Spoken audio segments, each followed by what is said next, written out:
From the Associated Press, this is an Election 2024 update. Live from Washington, here is Meg Kennard. We're coming to you now with more AP race calls on this election night. The Associated Press has declared Donald Trump the winner in the following states: Missouri, Montana, and Utah. So just a reminder, our live voting map here, you see those states coloring in as red as wins for Donald Trump. At this hour, polls have officially closed in all 7 of the battleground states, with voting coming to an end in Nevada. Polls are also closing now in Montana and Utah. Joining me, as he is all night, is Sagar Meghani. Sagar, these presidential race calls, are there surprises in here, or are these still kind of expected? We feel like we've been saying the same thing every half hour. Indeed. Right? These are essentially playing out as predicted, as history, or at least recent history, would tell you. States that have gone for the Republican nominee 6, 7, 8, 10 times in a row, or for the last 50 years, all but 1 or 2 times. So, in summary, no. This is playing out the way you would have expected. What we still don't know is what those unpredictable 7 are going to do, the 7 key battleground states. One of the states where voting is now closing is Montana, and that is one of those Senate contests that we are watching closely tonight. Tell us a little bit about what's going on there. That's where Jon Tester is the incumbent Democrat and is one of the more vulnerable Democrats in a brutal cycle for the Democratic Party. So many seats to defend against this GOP onslaught, and Tester could be one of the ones that is not able to hang on to his seat, but that has not been called yet. We have an evenly split Senate right now, and what happens in the Senate and the House combined with the White House is going to go a very long way towards seeing how the country is governed from here on out. Definitely. Thank you for that. Just as a reminder to all of you, at the top of that live voting map next to me, you can keep track of the electoral votes as they come in with AP race calls for each of the candidates. At this hour, there are 198 electoral votes for Donald Trump and 99 for Kamala Harris. We'll be back with more AP race calls and updates. We'll leave you now with these pictures of live vote counting as they come into us from Denver, Colorado. Back in a moment.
Honestly.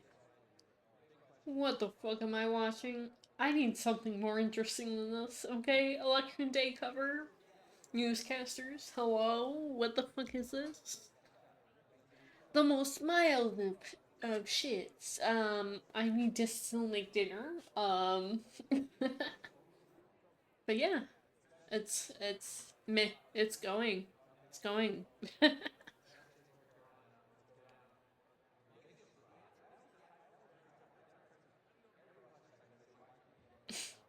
Oh my god. I don't know what to think of this. Let's go though, I guess. I'm gonna go make some dinner, probably some ramen or pizza or something. I'm too lazy to make anything worthwhile. But yeah. Hope you enjoying this? Probably not. I don't know. I have no clue. Politics, meh. They be things. Okay, I'm gonna go make some food. Maybe I'll switch this with different news coverage. We shall see. No clue what this. Whoever this fucking announcer is, I'm like, who is this coming from? It's gotta be one of these three.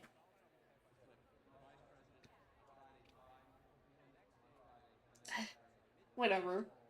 Bruh. Let me try and find a good source or whatever, and then I'll go make my food.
I'm still highly confused because, like, I'm looking at other news reports right now. There are at least 30 votes. We got, Trump is at 178 on some of the other news sources, and then, like, Kamala's at 80 or something like that. So I'm not quite sure which. I'm not sure if AP has, like. It's really hard with the news organizations because you don't know what companies they have access to, or these voter blocks they have access to. Like, do they know these certain counties that have access to. All this is very... It's a lot of, like, I have no clue what kind of access to data they are reporting on, which is kind of awful in a way that we don't know that in this modern age. I mean, I'd rather have Kamala win, but, like, I'd rather have valid news reporting on top of everything, because, like,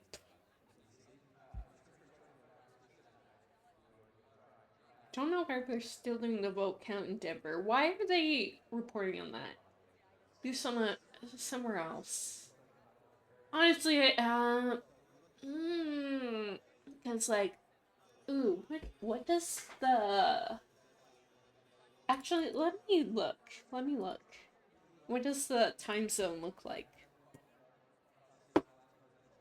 US time zone. Maybe the West Coast is still...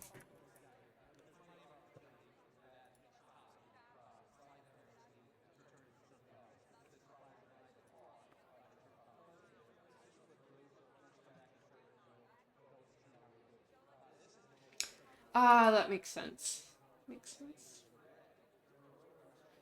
if I show this to you right now, hopefully that's appearing for you guys. Go look at this really quick. So this is why they're focusing on Colorado right now, and like this section of states, because they just finished polling. We got let's see. I think, if I'm right, this time over here. Okay, give me...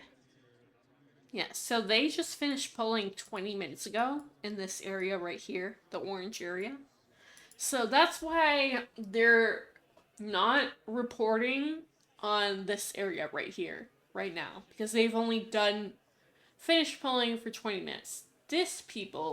These over here, hour and 20 minutes. So that's why they're focusing on Colorado, Arizona, New Mexico, Utah, Idaho, well, at least parts of Idaho, Montana, Wyoming, and everything up forth from here.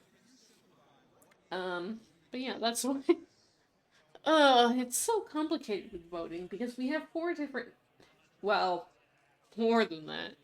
We have, 6 different time zones, if you include Hawaii and Alaska, which they have their own entire different time zones. But like in the mainland, we have 4 different time zones, and then we have the 2 extra.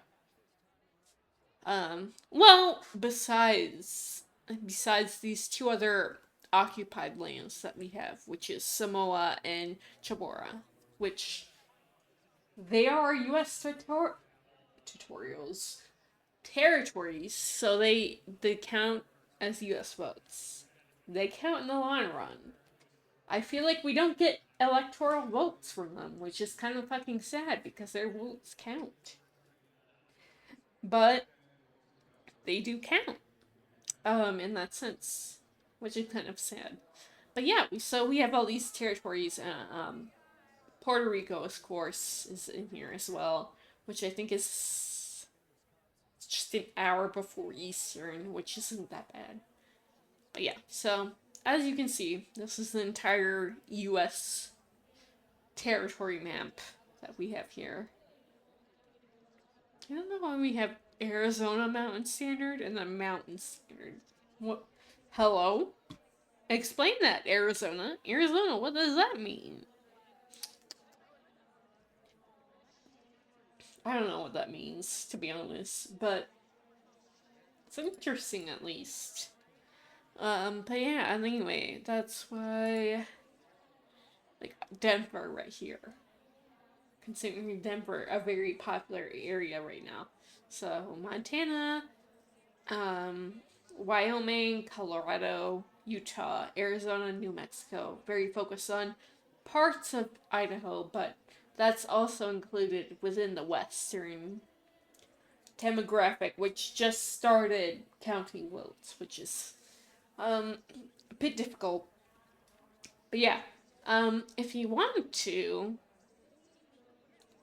you can see how there's different colors. Some of them are darker reds, darker blues, lighter reds, lighter blues. That indicates they're not completely sure of the results as of yet. So some of them have, what do you call, like, they only have like 40%, 60% of votes in. So they're not entirely sure if they're voting completely red or completely blue. So obviously red leans Republican, blue, Democratic, dark blue is they're winning, light blue, they're leading in that. Dark red, they're winning Republican, light red, they're winning Republican. The light ones could be basically kind of like anyone could win. It depends on how many votes are left. But once they are like set in their dark red or dark blue categories, that means they're definitely winning that state in their electoral votes. So as you can see, what they're counting so far for AP, they're counting the dark red and dark blue votes. So those are the electoral votes that they're sure winning for those specific states. As of the other states, we are unsure of. So we're waiting for those results, and also the results of states that have not completed completed counting their voting, as you can see with the white states in these categories right here. So all these white states, they haven't finished completing counting, or they haven't finished completing a significant amount of counting, because usually when they start going to these lighter colors right here, so like light blue, light red, that means they started counting. They have some results in. But if it's white, it means they haven't reported these countings yet. Although that is speculatory, because like you never know, because like with these votings, you don't know what these news corporations have access to, because this is government results. So with all this, it's very speculatory, but like within report. I mean, usually I would assume the news counties have these correct. So these news corporations, counties, for every specific state and county of that state, are going in and trying to find the results of these elections. And the states usually report them quite well. But it always takes some time. I mean, we're probably not going to know this at least until tomorrow or the end of the week, depending on the vote counts and the remaining vote counts that we need to incorporate into the vote count. So right now, this is just based off of every vote that we've counted so far. Of course, there could be more votes. There could be, absentee ballots, mail-in ballots. Those will add to this and potentially, change the vote count, which could add to either which candidate in any resolve. So that's a lot. Yeah. That could change everything, honestly. We don't know. That's why we don't count. I mean, in the last couple of elections, this is why we don't announce it within the first day. There's a lot of votes to be counted. I don't think any candidate could declare they're winning within one day. Maybe some of their smaller candidates, it could be possible. I mean, East Coast candidates, specifically these areas, it might be easier because they get they get their votes in earlier than the rest of the whole United States. So these candidates over here, very more likely to be able to determine if they win. But the farther back you go within the states, so every couple states you go back in, this is causing, who knows, because you're waiting for shit, praying that Donald Trump dies. Good for you, Goblin Corn. Good for you. So anyway, that's what I'm trying to say, is that it's gonna take a fucking long time to count all these votes for these different states.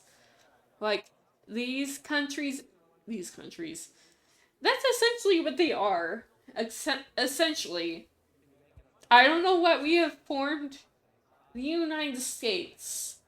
States are essentially countries, but for some reason, we consider them subcategories to our country, which doesn't make any sense. But, like, anyway, so these states over here are going to have more, like, ideas of what's going on earlier than we do because of the time zones and, like, all that shit.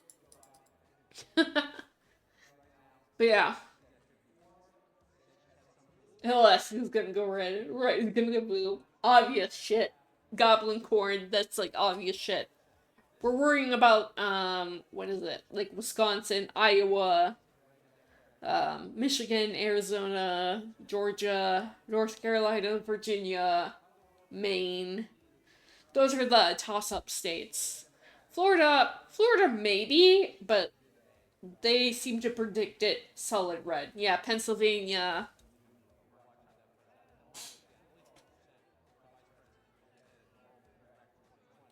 This is the first time I've done, like, election reporting, but I've gotten so fucking feral because the first election I participated in was 2016. And I was like, oh my god, you know, Clinton is going to win. And then I found out Donald Trump won, and I was like, huh? And now I've just been, like, super focused in every other election. Like, even with midterms and shit. I'm like, well, now I need to be focused because this is fucking insane. It was the first election I got to vote in, and I was like, holy fuck. I'd rather watch you report an election than the news. Yeah, based on what the news is doing right here, this is really boring. They're just doing, like, okay, 3 of these are just, like, they're watching crowds of people, like, oh my god, votes! And then they have the election map, which is, I've been trying to find something better, but this, oh my god. Bird. Who the fuck? This is the gay guy, isn't it? This is the gay guy. Right now. I do want to reiterate that Kamala Harris has a path to victory. It is the blue wall. It is through Wisconsin, Michigan, and Pennsylvania. Everyone's going wild. I don't know what to think anymore. God, if Trump wins again, I will die. What Lester just said is true. It's a 50-50 country. Let's I hate this assume world. for purposes of this conversation that, in fact, they take the Senate. And let's assume for purposes that Trump wins the presidency. They're not going to have more than 51 votes in the Senate, maybe 52. And you have a couple of Republicans that are not all on board with some of the I can't handle this election night. I can't. You I know, have a situation where the essentially Senate every is election night you're seeing like in either a, administration, you're seeing a red, okay, depending on shut how up, it shut up. goes. So Get now's the quiet. time that I think Half quiet. We're listening to you half word. the leader of this country needs to realize it's So time with to get elections, divided and try to unite. you're essentially always seeing Republicans come on top within the first day or two, because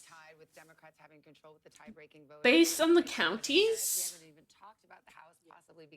Republican counties have less people populated in that county than Democratic counties. Democratic counties are populated way heavily more than Republican counties, because Republican counties, they're always rural. They're out in the middle of nowhere. So, rural counties get counted first because they have less votes than Democratic counties. So, always when you're on election day, it's Republicans are doing so good. They're doing amazing.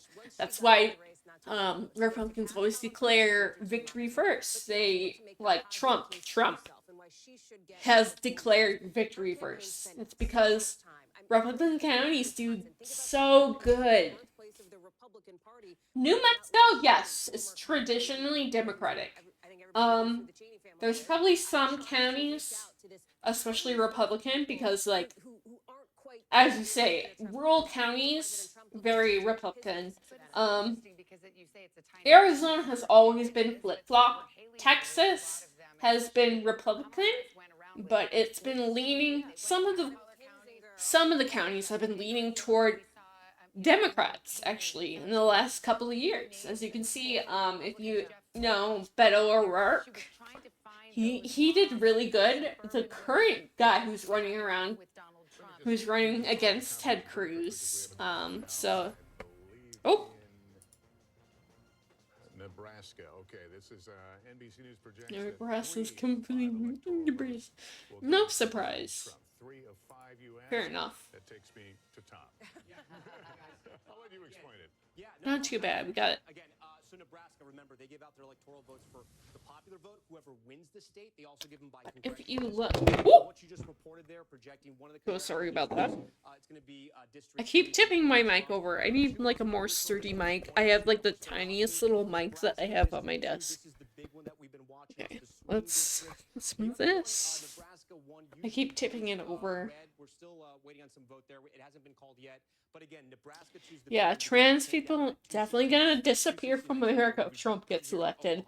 I mean, I don't think I can do another Trump presidency. I'm gonna leave. I don't think I can do another one. Like, the first one was bad enough. I don't think I can do another one. Like, I'm scared. I'm legitimately scared for, like, all trans people, all LGBT plus, all women, basically, if Trump gets elected again. Because he's, oh my god. He's gonna just allow all the Republicans to do whatever they want. But yeah.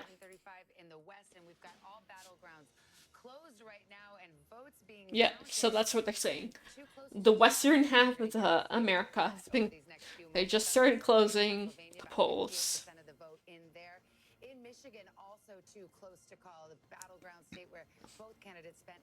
Yeah, within 1%.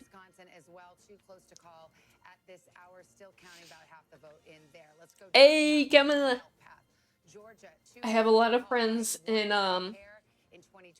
yeah, Trump is low-key a doormat in this scenario. He just acts as a doormat to all other Republicans with very right-wing extremist views. He doesn't care. It's so hot in all these rooms. How is it so hot? Bonnie. Oh my god.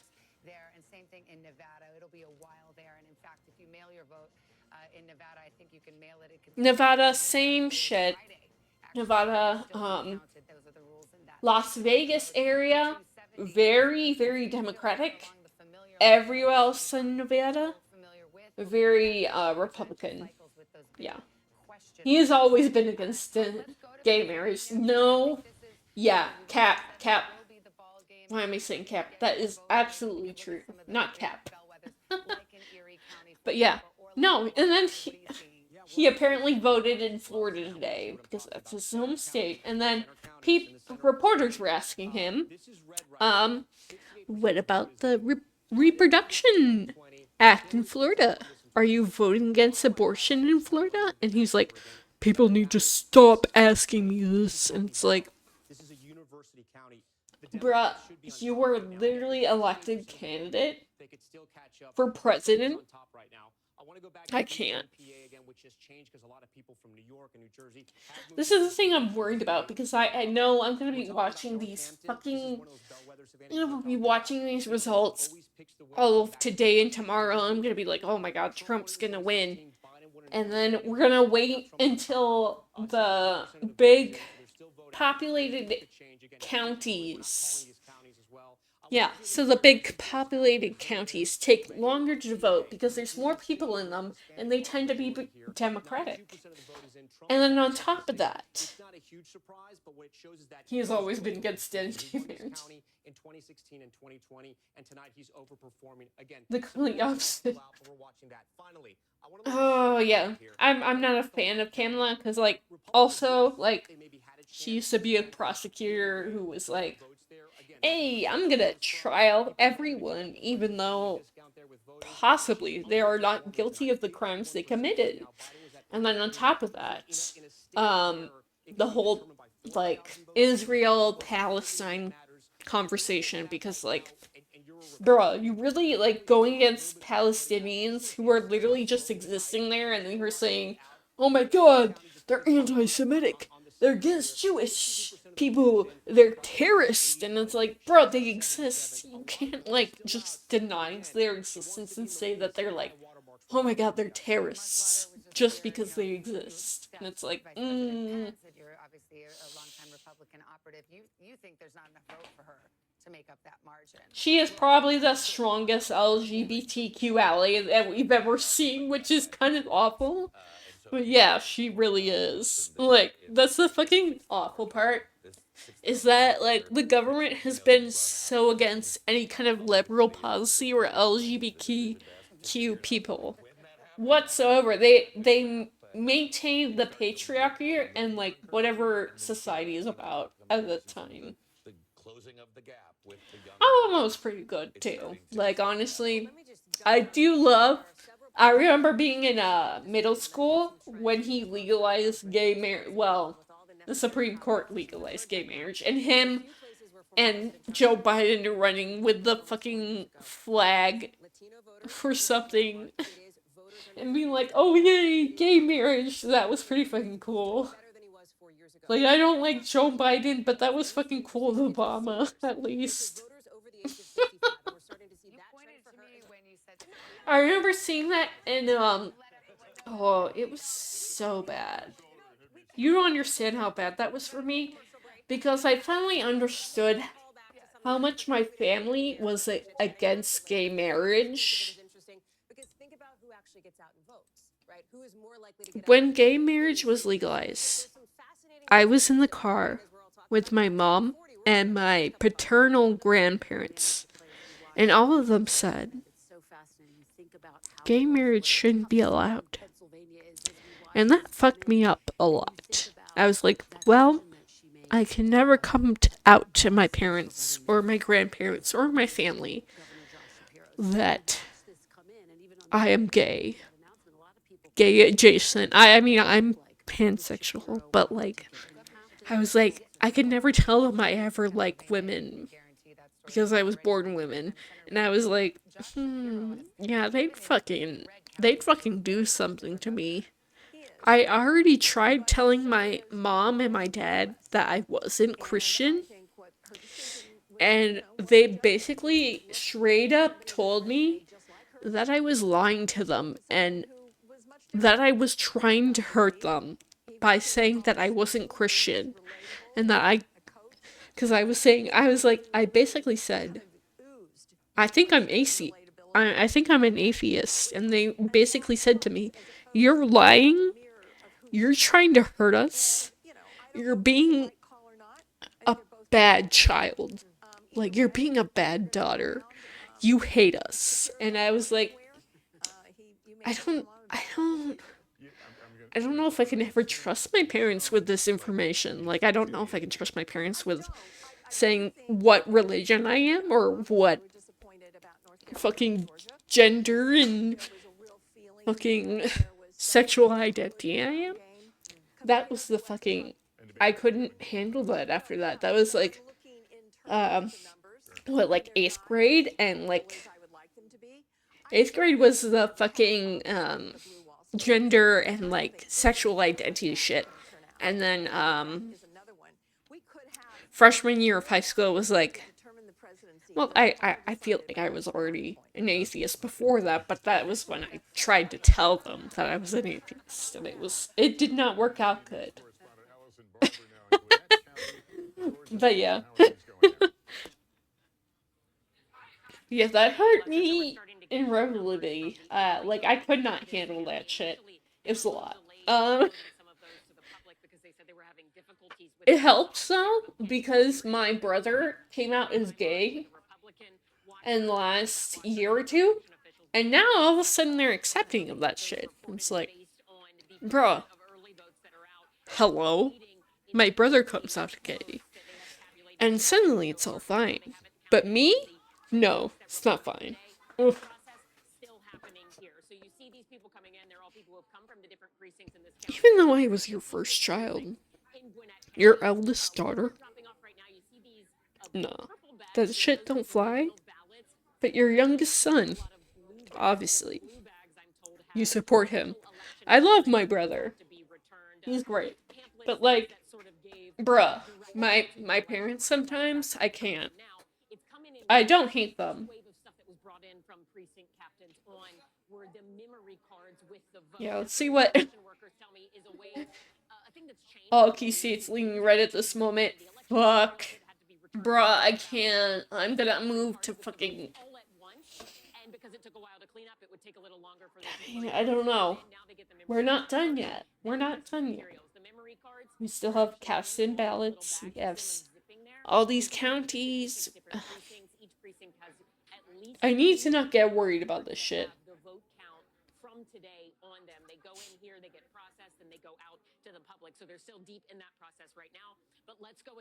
My best friend was conservative and it came out to him and he immediately swapped sides.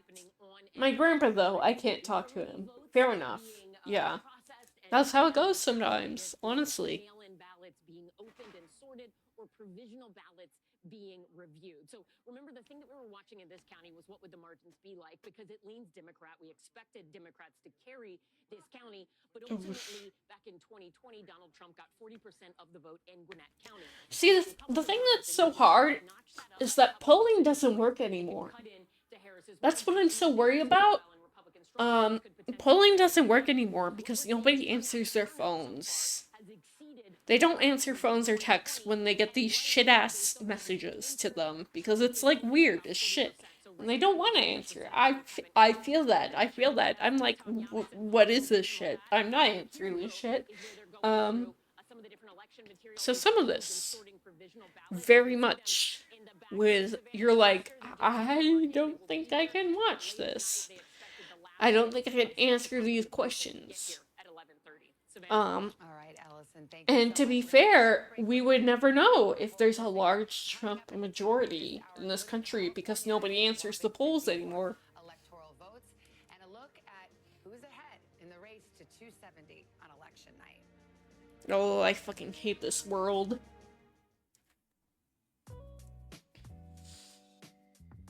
You can't talk to your uncle, but he's already weird, so not a big deal. Fair enough, I feel that. So, I'm kind of thinking one of my uncles might actually be gay. Let me share. I'm gonna share the post with you because it doesn't tell you who he is specifically. But I found this random post on Twitter. My uncle lives. My aunt is gay, but she's racist.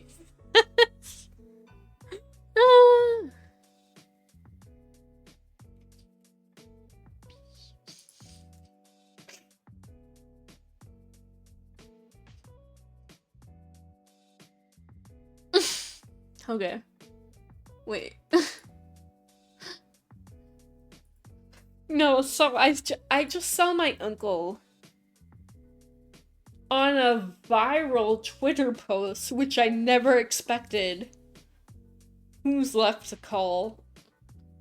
Donald Joe. Hello? Give me a fucking minute. Give me a fucking minute. I want to see if my friends want to jump into this shit, because we're all fucking heated as shit. Like, we don't fucking...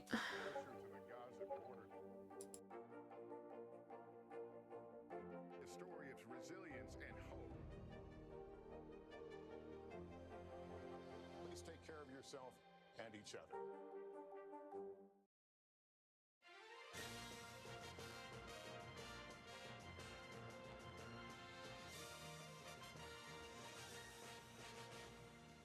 So far, no calls in any of the battleground races as you see Rockefeller Plaza here on this election night.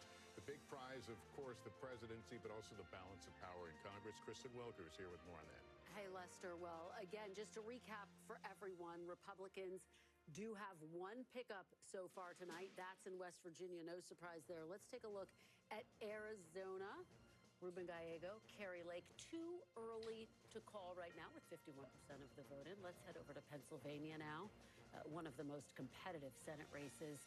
This race, too close to call. Dave McCormick with 49% of the vote. Senator Casey trailing there at this current point. Too early to call right now in Montana, one of the biggest potential pickup opportunities for Republicans there, so we watch that closely. We're watching Ohio closely as well. This race too early to call. Senator Sherrod Brown looking for a fourth term against Bernie Moreno. Let's take a look at the Senate map now. Take a look at where things stand. Again, as you can see, Lester, Republicans with one pickup, but we continue to watch Montana and Ohio so closely. Again, could Ohio be a state where we see a split ticket? Split tickets, as we've been saying throughout the course of this evening, have been diminishing. Democrats came in with a tough map to defend. Very tough map to defend, bracing for potential losses. And again, Republicans don't need many pickups. They need 2 seats if Vice President Harris wins the White House. They really need 1 seat if Donald Trump wins. So right now we are looking at 1 pickup. Just put it this way, right? If Republicans don't end up winning control of the Senate based on how this map looks, it would be a shocker, right? That's a huge storyline of the night. I mean, it's a big storyline either way because control of the Senate matters for a lot of the reasons that we've talked about. But that's how the map has been looking, and so we're waiting on these 2 outstanding states. And they're already part of the way there. They already have this pickup. Yeah, so my friends are just kind of wondering about the votes. Obviously, this is all we have in so far. We still have counted votes. We still have all that shit. Damn, I'm really hoping. Fuck, I don't want to deal with that shit. But anyway, no, because me trying to find out if my fucking uncle is gay or not.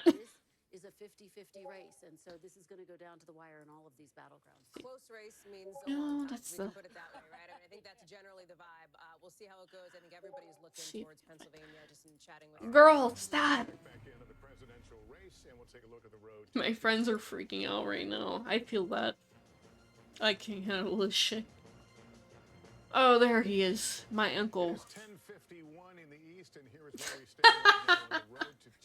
Oh, my uncle. I don't know how I found this post. I really don't. So my uncle, he works for a bookshop in Chicago. I live in the Chicago suburbs. He lives in Chicago. I don't know how I found this post. I was scrolling through Twitter. It's Twitter, not X. Fuck off. We can fucking misname fucking Twitter because fuck Elon Musk. He won't even recognize his trans daughter. Like, bruh, get fucked. But anyway, if you want to see my uncle, this is my uncle, Ed. These are his co-workers who decided to dress up as him for Halloween. I hate gay Halloween. What do you mean you're your co-worker, Ed? My uncle. 300, almost 400,000 views?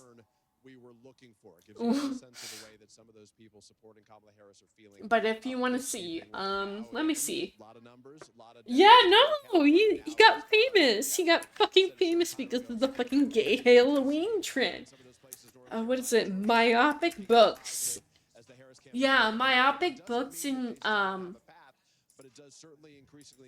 In Chicago. This is Chicago. Yeah. My uncle! Oh, I didn't realize. Yes, I knew he worked here, but I didn't realize everyone who went to this bookstore knew who he was. There's my uncle. Yes, he looks like Santa Claus. He used to dress up like Santa Claus when I was a fucking child. I love this guy. He's just so, and then like this bookstore on top of that. Oh no, not temporary support. They generally have to have a better advantage as it relates to the popular vote. So if you click on My Epic Bookstore, it's been heavily involved in civil rights, LGBTQ rights, which I never knew. I didn't know about this until I saw my fucking uncle on fucking Twitter. I didn't realize the bookstore he was involved with is very well known, and it's very like progressive, and I didn't realize that because the area where all my aunts and uncles come from is like out in the middle of nowhere Republican area. So I was like, bro, whoa, what the fuck? I love my uncle now.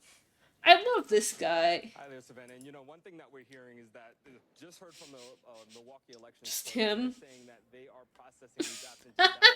All of the It's funny though. vote is counted here in this warehouse. And this. I mean, I always liked him because I knew he worked at a bookstore, and I always loved reading. So I was like, oh man, I love this guy. I don't see him. Literally the only time I see him is at Christmas. But like, cause my fucking mom has 6 siblings because they were born in the 1950s, 1960s. So like, of course they had like a billion siblings because their fucking parents didn't know what condoms were or whatever. But like, this makes me love my uncle even more. Like, jeez. Election workers, the election clerks are counting those ballots, and you know, when you talk to operatives in the state, one thing that they're focused on is what. I really hope Elon Musk dies. I fucking hate his ass. I've hated him even before he started talking about political shit. I was like, this guy's a fucking asshole. Why does anyone like him? Pointing to Milwaukee, he's saying that the turnout is not meeting what the Democrats should be getting in this area of the state. Fuck you, Trump. When you look at the amount of vote that's here, we know there's about 107,000 ballots that have. I was a very suspiciously strong trans ally for a while before coming up. I feel that I was a very suspicious LGBT plus advocate.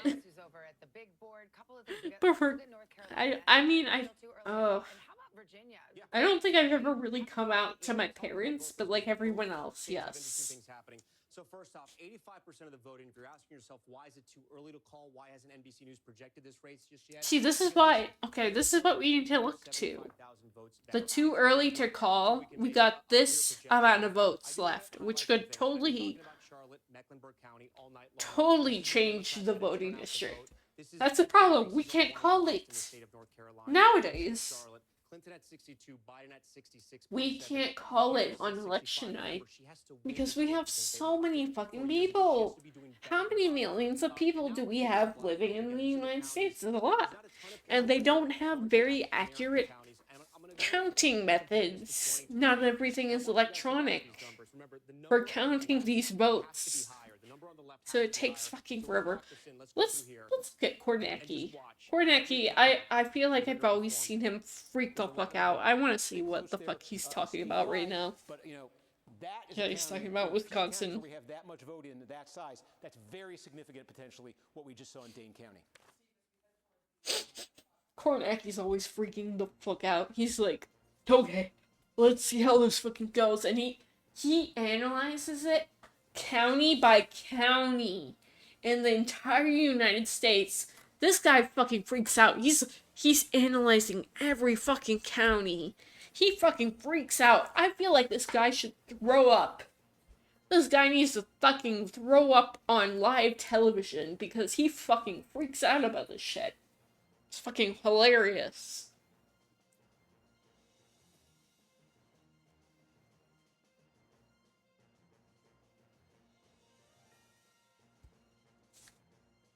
I was planning on playing video games, but I got too involved with the politics. Ugh. Good thing they don't allow just random ass chats on YouTube. Otherwise, you would have bitches saying, Trump won! And then saying the N-word or something like that. I don't know.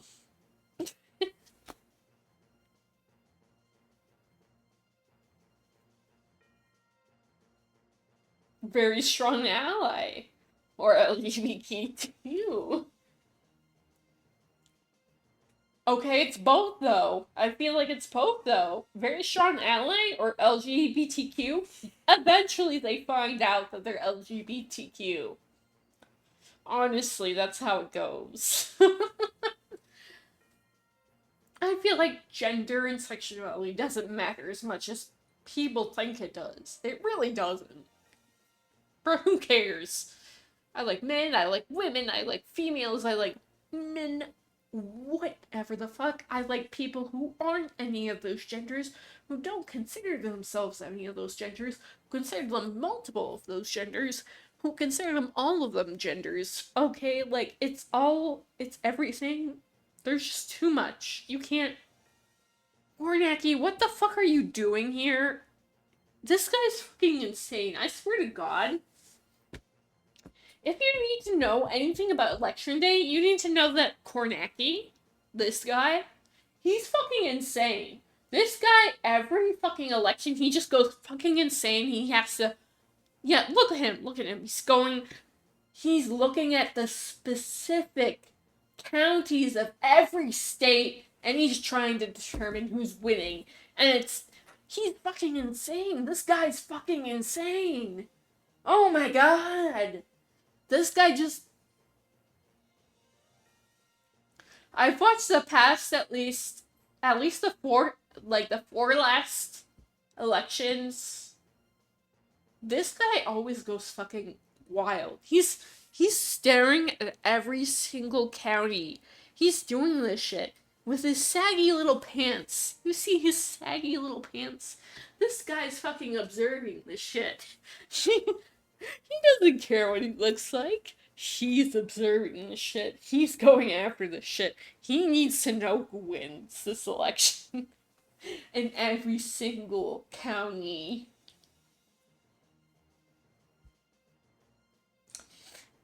Ugh. What a crazy category for a stream to be under. Bro, what am I supposed to put a stream under? Wouldn't they fucking censor this shit? I don't know. But yeah, Twitch has LGBTQ content that talks about personal experiences, with laws marked as political for about 1 day. Oh, what?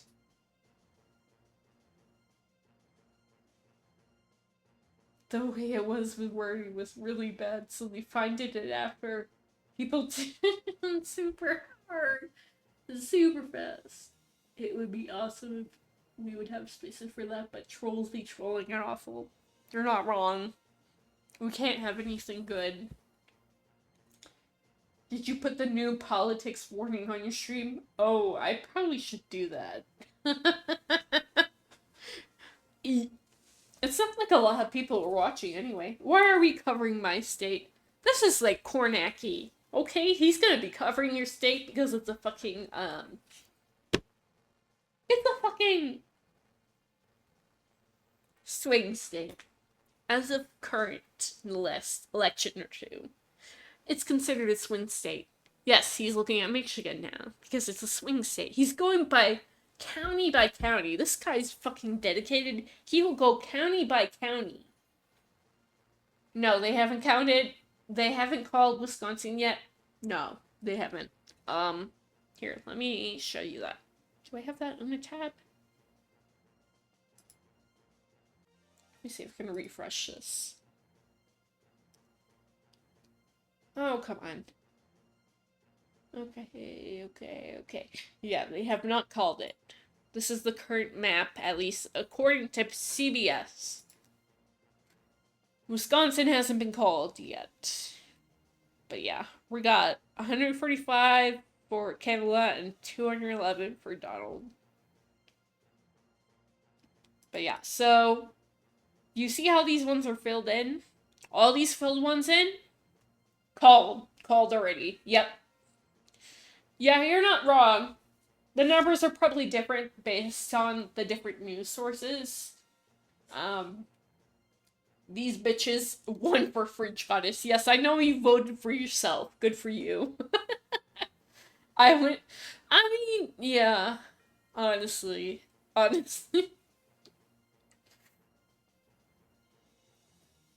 Yeah, we're gonna be counting votes until late tomorrow morning. No, it's probably gonna be, like, at least the end of the week or next week until we finally get results.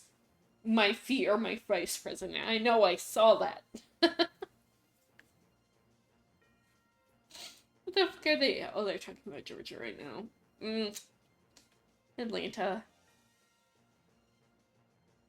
Okay. Yeah.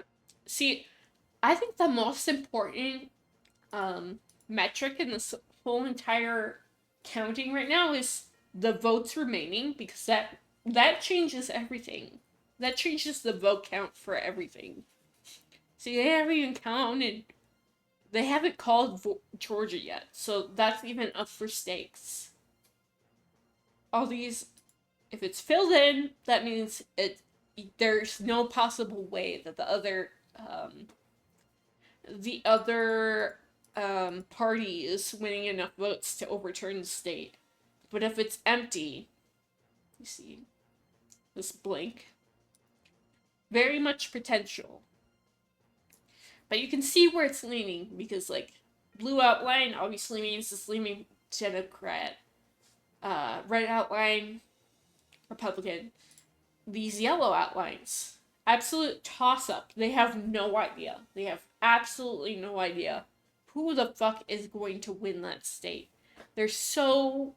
Everyone, every news organization, pollster, everything, political... They don't know what it's going to be. They're concerned about what's going to be. That's why you're going to see all these news organizations are going to be talking about these Wisconsin, Michigan, Pennsylvania, North Carolina, Nevada, Arizona.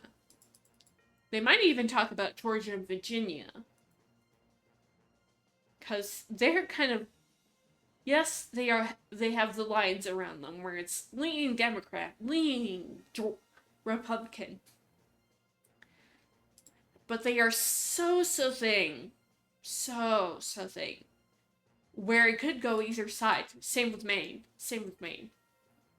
Minnesota, solid, probably gonna be fucking Democrat. New Mexico, Nebraska. Nebraska's probably gonna be red. Washington and Oregon, probably gonna be Democratic. Alaska, probably gonna be red. Hawaii, gonna be blue. But yeah, with these yellow states, very unsure.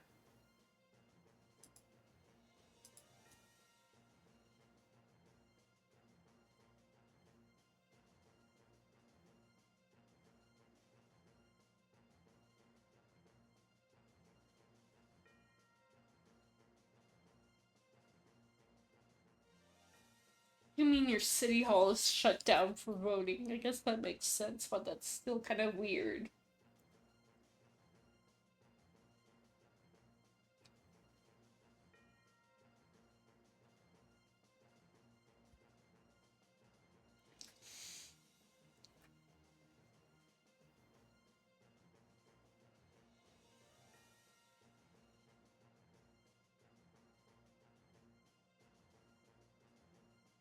That's where most of the fraud is going to come from.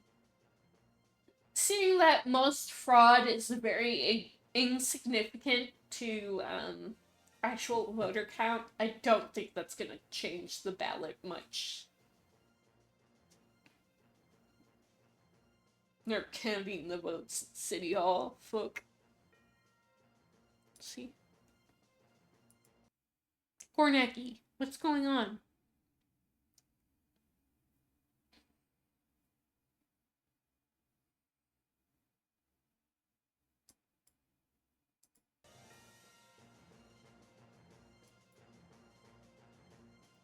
This guy is too...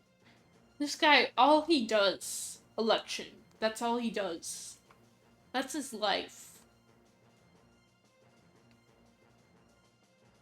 Slight lead in Pennsylvania. Well, at least Monroe County, it's got 0.7%. The problem that is counties don't represent how many people live in them, which makes it hard to count. When you're looking at electoral maps like this, you're like, oh my god, Republicans are going to win because there's so much red everywhere.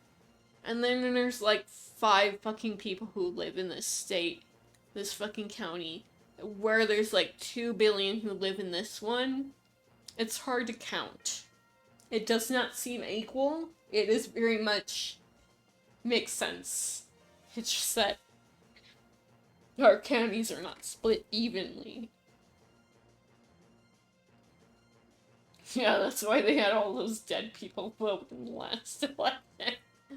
Okay.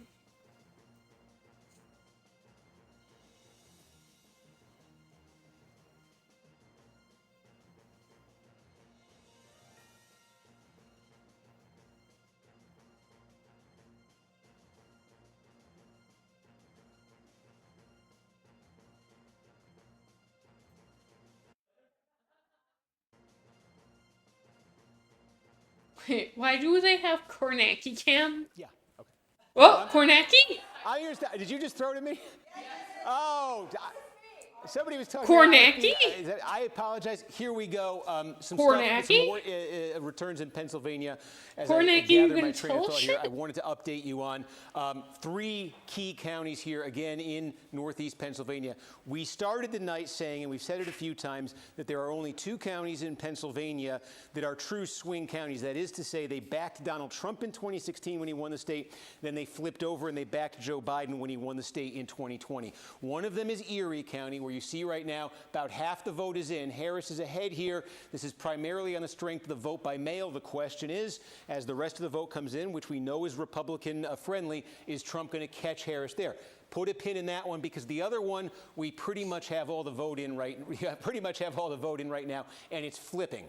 Northampton County, this is where eastern Pennsylvania is. This is the other county that flipped to Joe Biden in 2020 when he won the state. So essentially, they're saying 50-50 in Pennsylvania. There's a substantial Hispanic population in this county, and Donald Trump has made meaningful gains here. Joe Biden won this by a fraction of a point. It's now more than 5 points in Trump's favor, with just about all the vote counted up. We also just got a lot of the vote, almost all of it now, in Lehigh County. And again, Joe Biden won here by 8 points in 2020. It's a little under 5 right now. What's in Lehigh County? The city of Allentown is in Lehigh County. It is a majority Hispanic county. Both candidates paid a lot of attention to this. The Trump folks have bet on making gains with Hispanic voters, particularly in cities like Allentown in Pennsylvania. We don't have all the returns in from the city of Allentown yet, but what we do have shows Trump making significant further gains in that city. We also have from Monroe County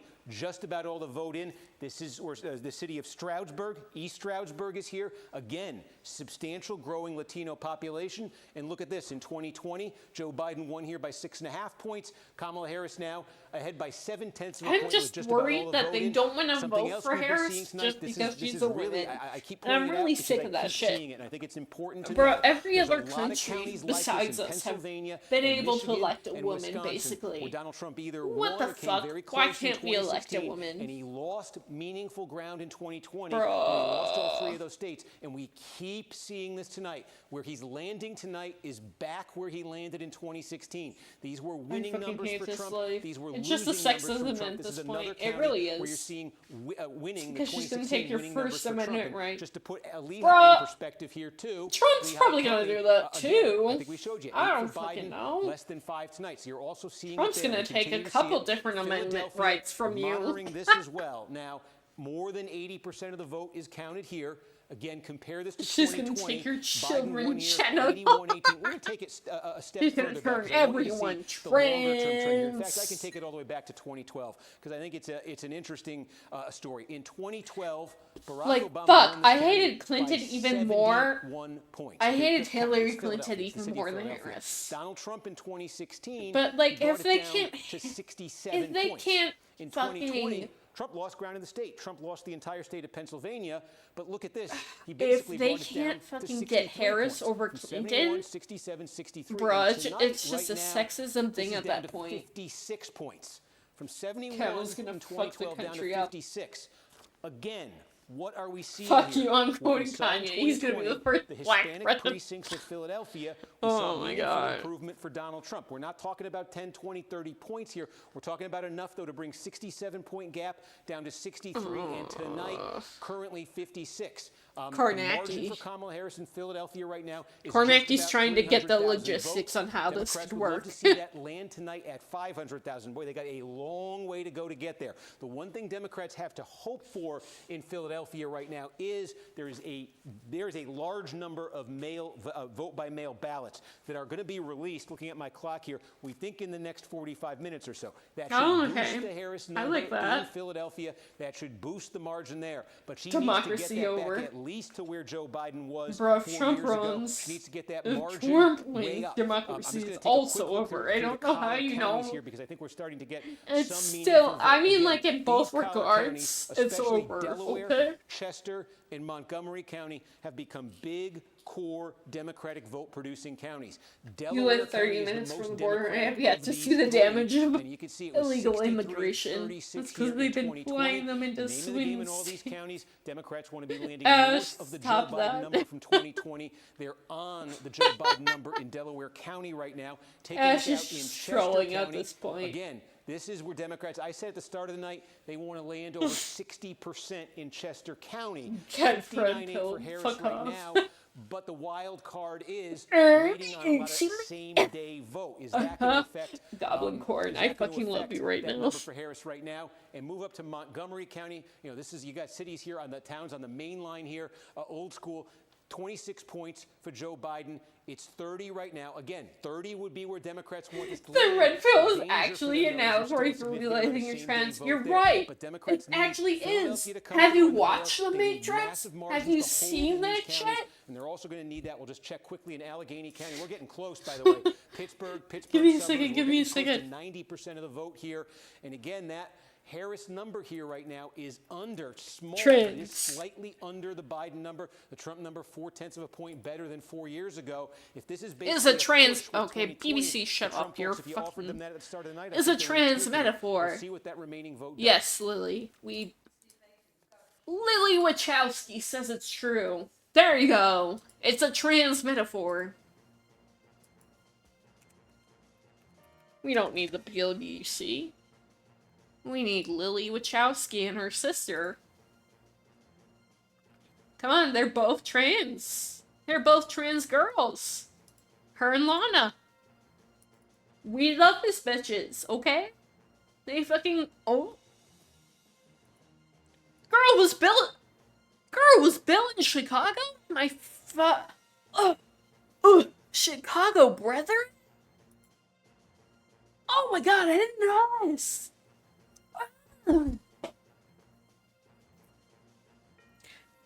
My girlies! Oh my god.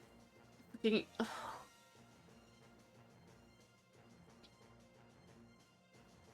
I'm fucking vibing to this. Why does she have the fucking duck with the Satan? No! Why does it not exist anymore? I fucking hate Elon Musk. He needs to die. What the fuck?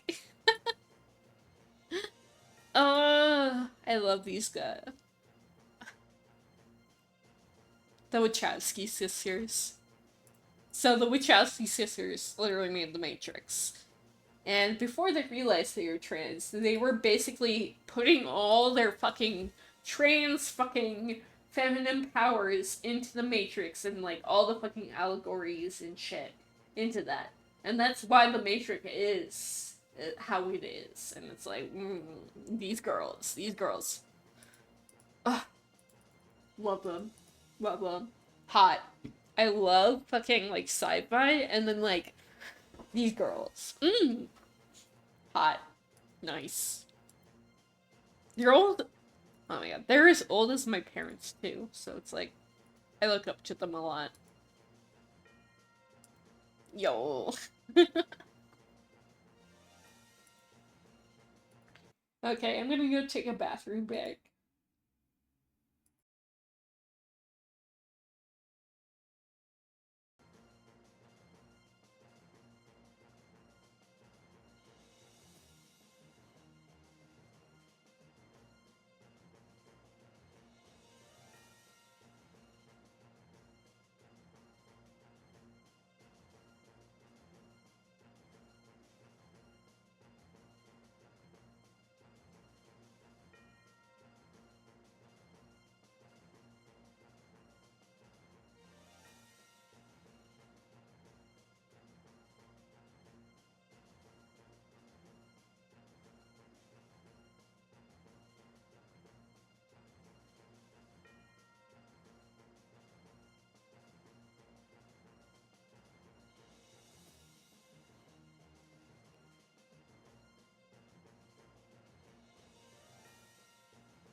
Ash, you're such an ass, you fucking troll.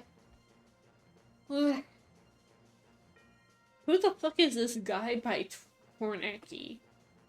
What the fuck is going on right now? Ugh.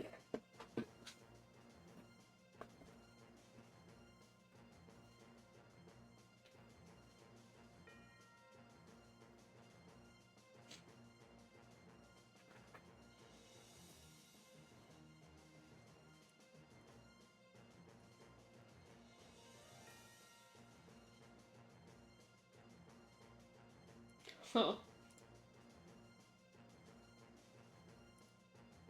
What the fuck?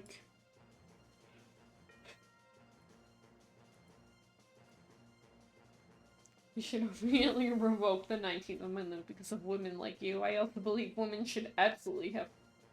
Bro, what the fuck are you? Get banned, bitch.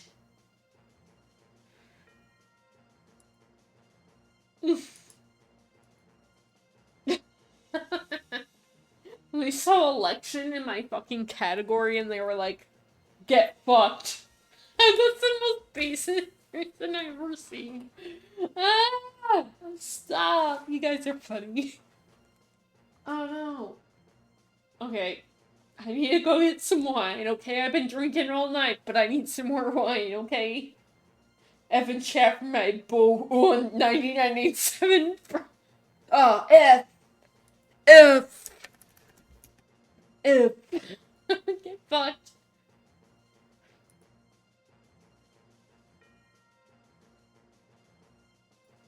Rest in peace and get fucked, bruh. What in the world? Somebody's going through everything that says election chat and getting salty about it.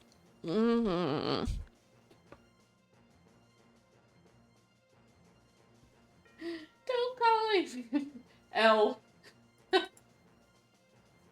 I be L-ing always. Obviously. L. Okay, I'm gonna get more liquids for fun time, okay? I trust Ash because she's my friend. Yes, she can say the most batshit crazy shit, But I trust this bitch, okay? I'm praying that I lose access to HRT. I hope not. No. I'm gonna move you to fucking Canada if that happens, okay? I don't know if it would be much better in Canada, but, like, meh. It's an option.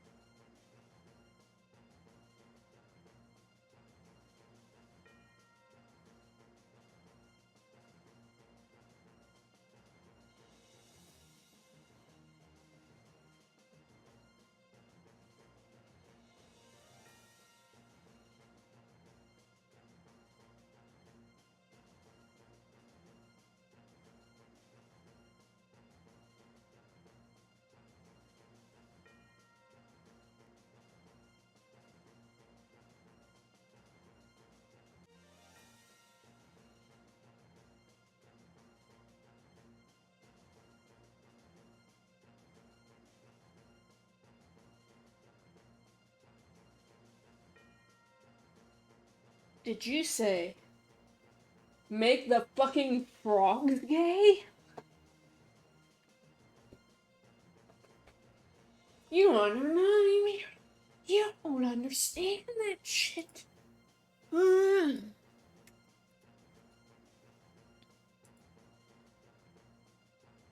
don't even know what's on here. This is my personal account. Oops. You're not supposed to see this. Traffic accident. How one guy made Stardew Valley. Oh no, there's Homestuck. Oh no. Oh no. Doxed. Yeah, I'm doxed. You didn't see the name of my account, but you saw what I was looking at on YouTube.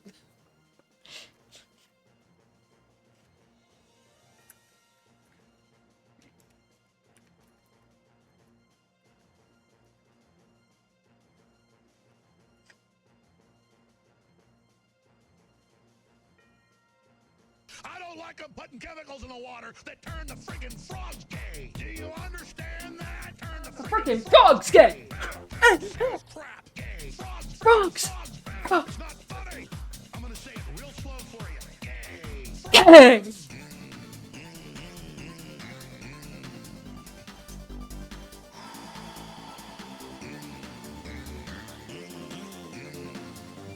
The frogs are gay, my dude. Oh my god, Rox, the frogs are gay!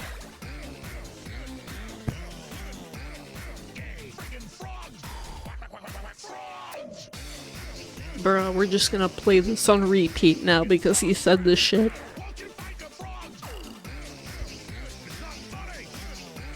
No, they smell like frogs, you bitch, not fish.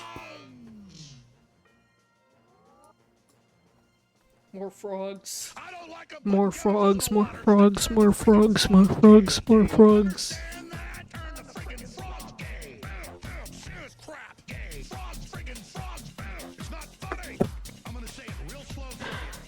Hey!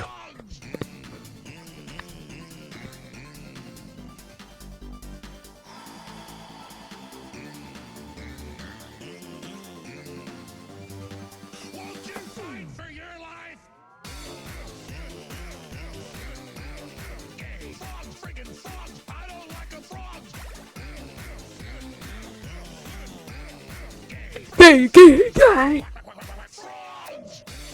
Frogs.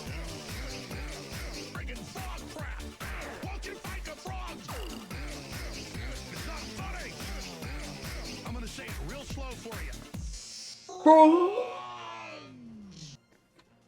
More frogs. I don't like them putting chemicals in the water that turn the friggin' frogs gay. Do you understand that? Turn the friggin' frogs gay. Gay, gay, gay. Frogs, friggin' frogs. It's not funny. I'm gonna say it real slow for you. Gay. Frogs.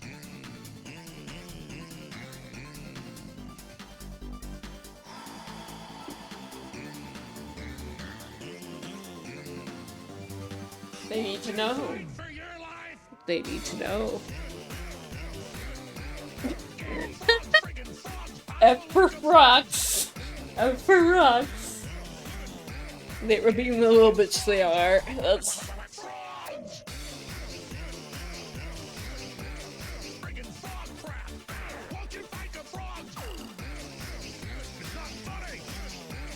I'm gonna say it real slow for you.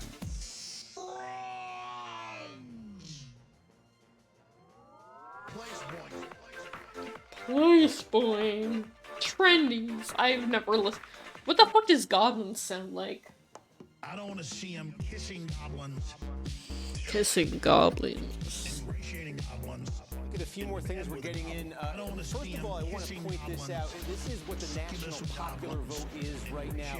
Now, customarily, we've seen this the last two elections, 20 and 16. Trump has led in the tally of the national popular vote, well into the night. And typically, what you see certainly is California comes in late, and it takes a while to get all the vote counted there. And that's just a millions of vote margin for Democrats. So certainly, this is going to change. And we're just starting to get California in.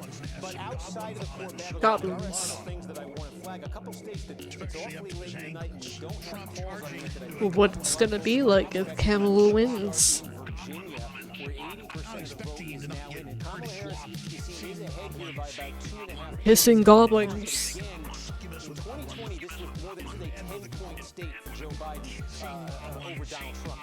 What's changed tonight? Where has Trump made progress in Virginia? Take a look here. Ban. Ban. Remember that governor's race in Ban. Virginia in 2021 when Glenn Youngkin won? We talked an awful lot Ban. about Loudoun County, suburbs, exurbs of Washington, D.C., just lightning fast growth here. Biden won this thing by 25 Here's the points. goblin. It's been getting leaps and bounds more Democratic. Look what happened in Loudoun The County. fuck are we looking at? 25 Okay, Kornacki. Joe Biden comes down to a 16-point. Joe Biden. Trump needs to be improving to win Virginia, on average by about 10 points in these counties. He comes very close to it there in Loudoun County. Take a look, Prince William County. This is a very densely populated. And Everyone hates J.D. Vance because he's fucking couches. I don't know what to tell you. He's absolutely fucking them couches and treating his wife like shit. And this is one, this is where Joe Biden won by 5. This is one when Glenn Youngkin became governor. He flipped and won. And Trump I don't know what you're talking about, Kornacki. I don't listen to your ass. I just know you like to talk about all things politics. I wish I was a couch. The fact that it's this late at night and Trump has No, stop that shit. So much so far, it's significant. It's part of why that popular vote is maybe a bigger lead this hour than you thought. This is why we're on Twitch, because we be saying these comments. Harris is going to win New York. Yo, everyone in this chat. 23 points for Joe Biden. With nearly 90% of the vote in, Harris is only winning this by 12 points. Now, first of all, from a national popular vote perspective, Biden won this state by 2 million votes in 2020. The margin isn't yet 1 million, and we're getting close to all the vote in New York. And I want to zoom in a little bit closer here because I think this is significant. Let's look at New York City itself. The 5 boroughs of New York City, they're each their own individual county. And let me just show you what's happened here. Overwhelming Democratic city. Manhattan, the most liberal county in New York, a portion of New York, 86-12, a 74-point Biden win, down to 63. Trump's made double-digit gains in Manhattan. Take a look at Queens, 45-point Joe Biden win in 2020, down to 24, a 20-point net gain so far for Donald Trump in Queens, New York. Take a look over at Brooklyn, 55 has come down to 43. Staten Island's very small population-wise. It is the Republican borough of New York City, and you can see even there, though, Trump has gained Kornacki's not giving me the fucking reassurance, although it is just election day.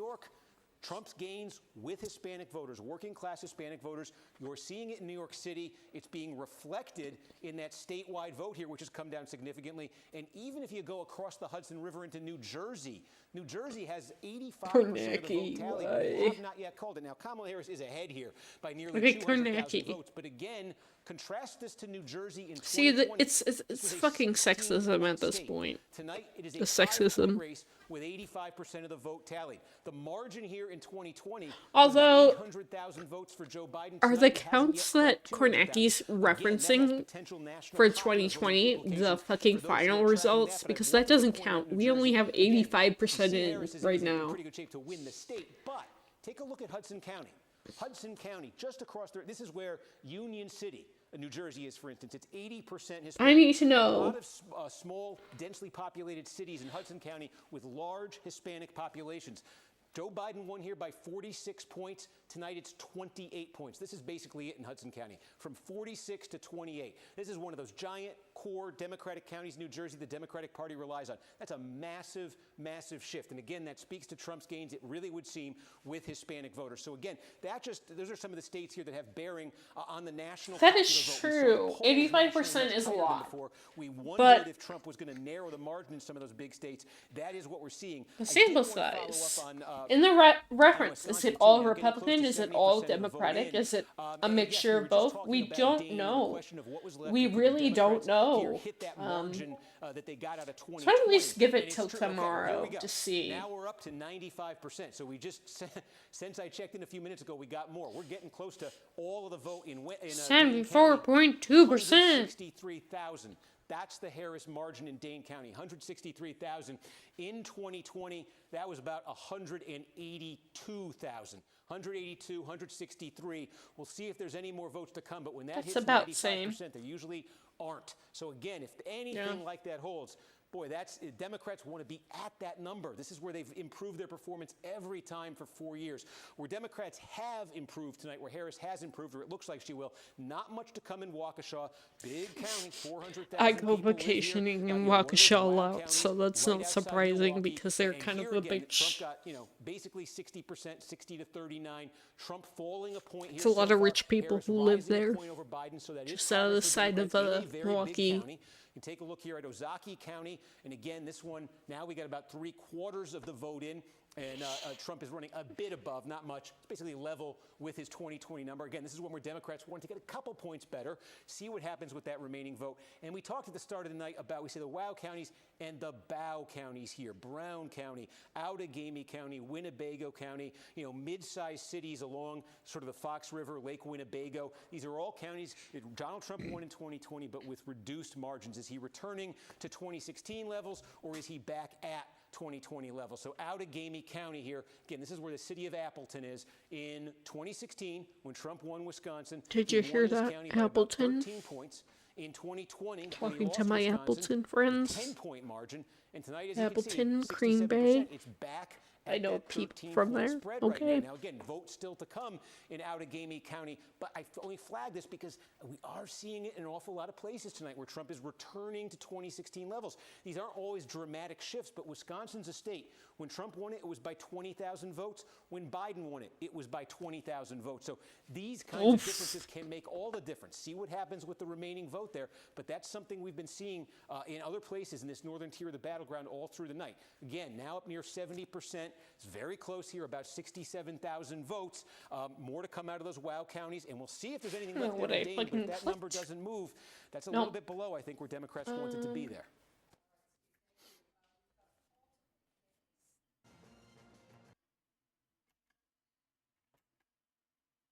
Oh, I fucked it up.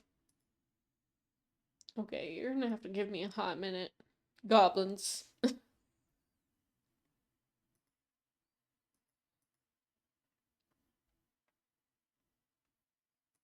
I fucked some shit up. Oh no. Gobbling these nuts.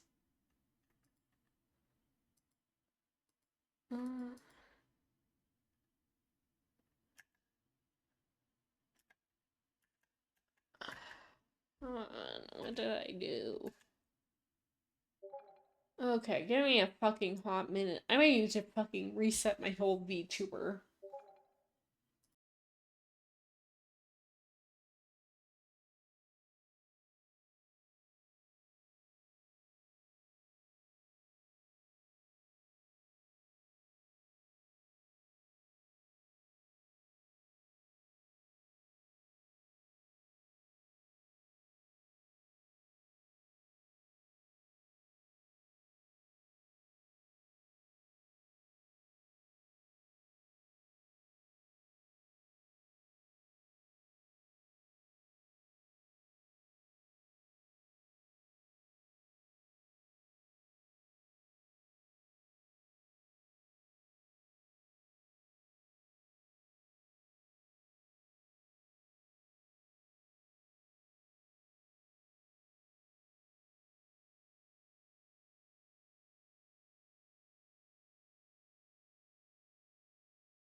Okay, I think I've sorted things out.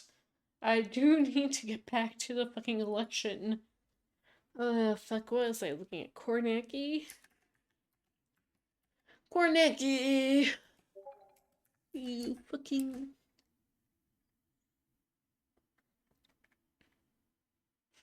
Kornacki live, yeah, sure. What's he saying? He's holding a cup of coffee, drinking desperately. Talking about Pennsylvania. Are you okay, man? Are you okay? I don't feel okay. You're not feeling okay. Okay, bruh. I mean, you still haven't called a lot of the hot-ass bitches. Oh, my friends are gonna do a polls chat. Good for them. If you need to leave to join them, go do that.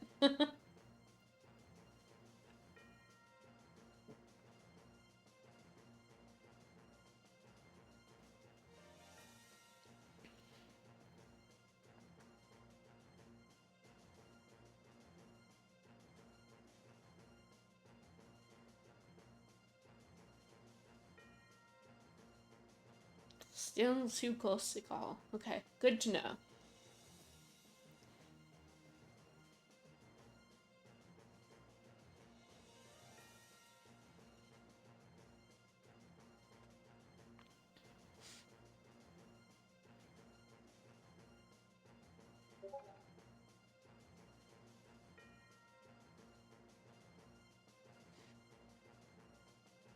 Bruh. Oh my god, all my friends fucking saying the weird shit. What are you even saying right now? I think one of my friends is stuck in a fucking elevator right now. They got stuck in an elevator. Why was it? They were going to their fucking assistant nursing position. Jesus.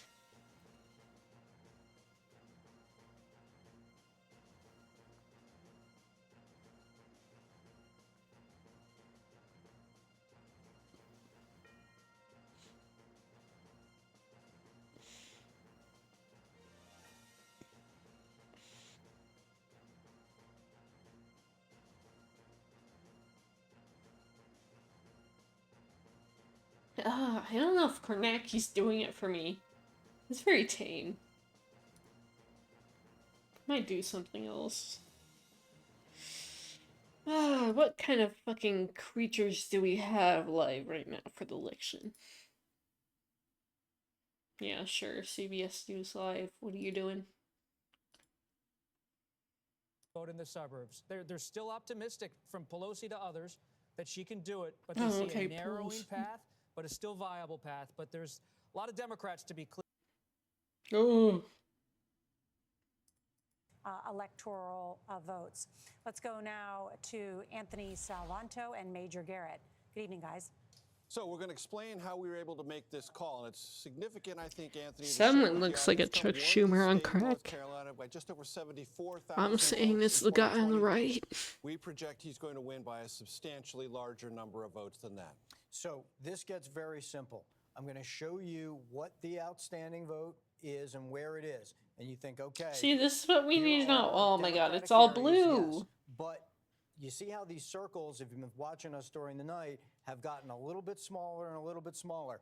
They are not large enough, even if they all go Democratic, for Kamala Harris to catch up, okay?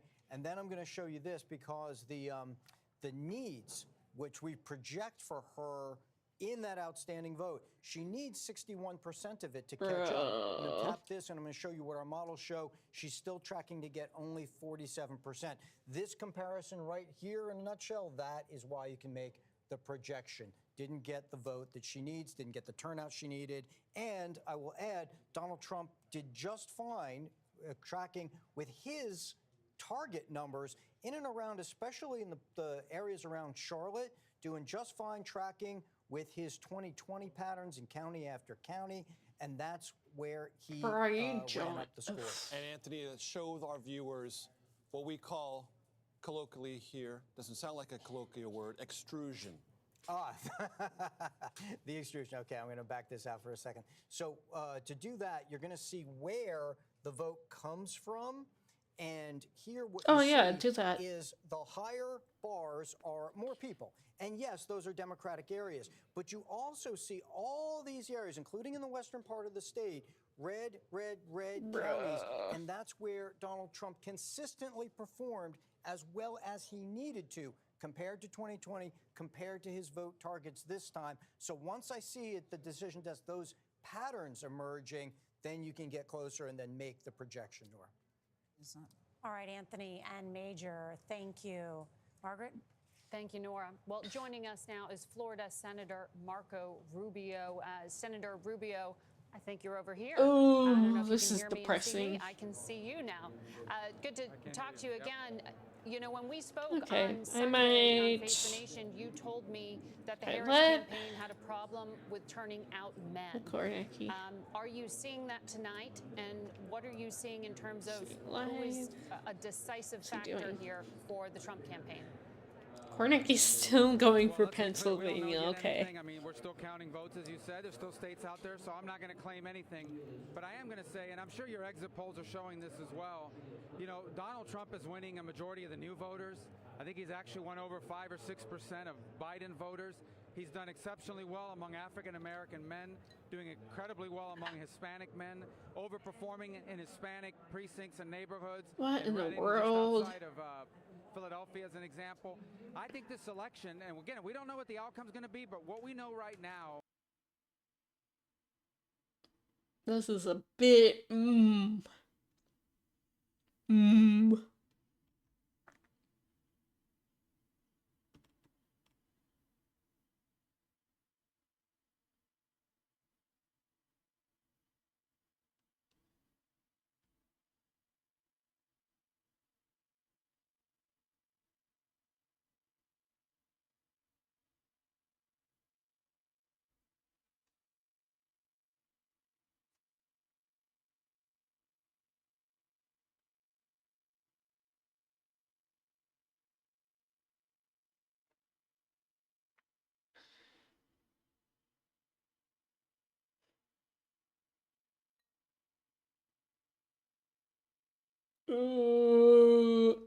Depressing.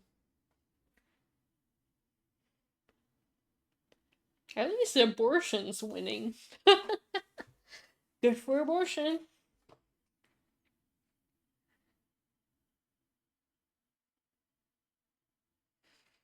Okay, I'm probably going to start playing a game at this point because I'm getting a bit depressed watching these results coming. Let's see. Election. I'm probably gonna just do whatever. I'll have it in a corner where I'll have Election Day 2022 in the corner, and then I'll be playing whatever fucking game I'm gonna be playing. Okay. News. Videos might be easier.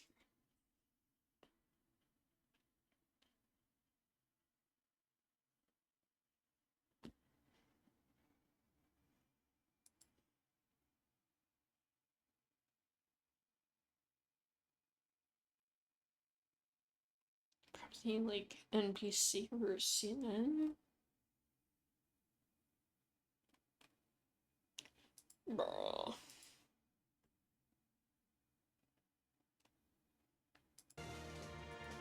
Well, election night is about to be election morning as we creep up on midnight on the East Coast. Glad you're with us.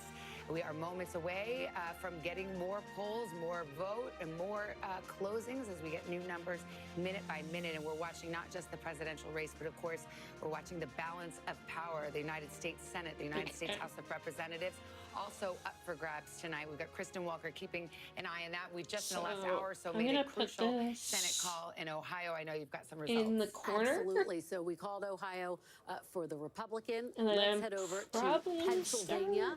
Just as we await the presidential results in the great state of Pennsylvania, so too we are waiting for the results of this very close Senate race. Too close to call. Senator Bob Casey looking for re-election against Dave McCormick. 81% reporting right now. Now let's head over to Wisconsin, where we have Tammy Baldwin looking for another term. She is trying to fend off a challenge from Eric Hovde, businessman Eric Hovde. Let's head over to Montana now.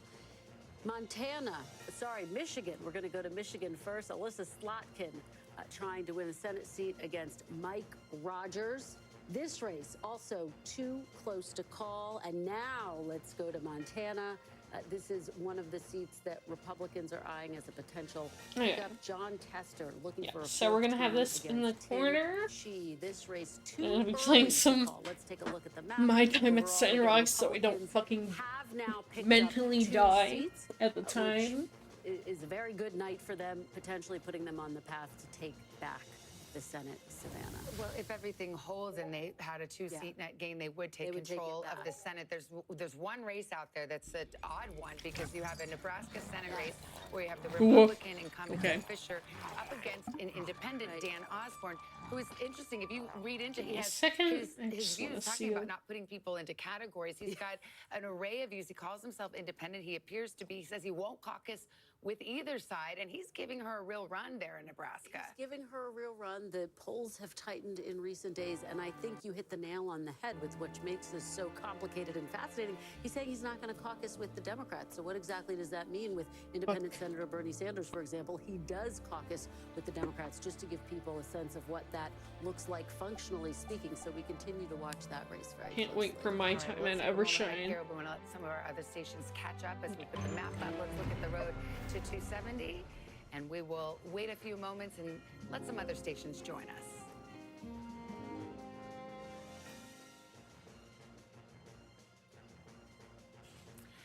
That is where the map stands at this hour, about 10 minutes till midnight here on the East Coast. And I can't read whatever the fuck. North Carolina, of course, the western part of North Carolina, hard hit by Hurricane Helene. We've got just joined us. We've made a projection in North Carolina.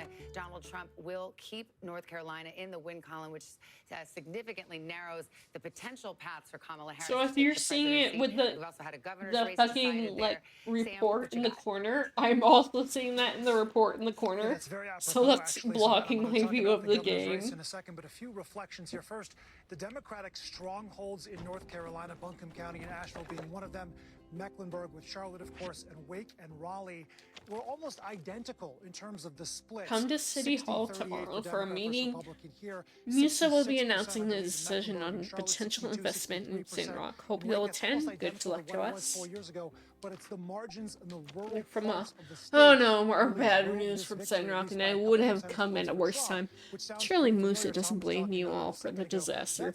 Who could have absolutely known that strange chemicals would be pouring out of the ground? It has a lot of Sandrock, doesn't it? Surely you're all prepared for this. I don't need to put more pressure on you. Just hope for the best, that's all. Mark Robinson losing convincingly to Josh Stein, 55 to 39% with 85% I don't think he blames us. Votes in so far, but it's also the lieutenant governor's race. The Democrat hopefully a couple percentage points there. Rachel Hunt, Jeff Jackson, the AG, Bacon, he's up a couple cabin, percentage points over maggot. his Republican opponent. So you're seeing truly Republican or voters here in North Carolina going across the board for statewide Democrats, and then also voting for Donald Trump. So we're seeing that sort of as a microcosm of this overall picture. And then lastly, you have roughly 37% of the electorate in North Carolina that is unassigned, right? Not Democratic, not Republican. Democrats, registered Democrats in the state had gone down about 80,000 or so, I believe, votes from the previous election. Republicans had gained 100,000 plus registered voters, but the reality here is now 400,000 new unaffiliated voters, and we're wondering, where will they fall? What is the fault line going to be for those folks, especially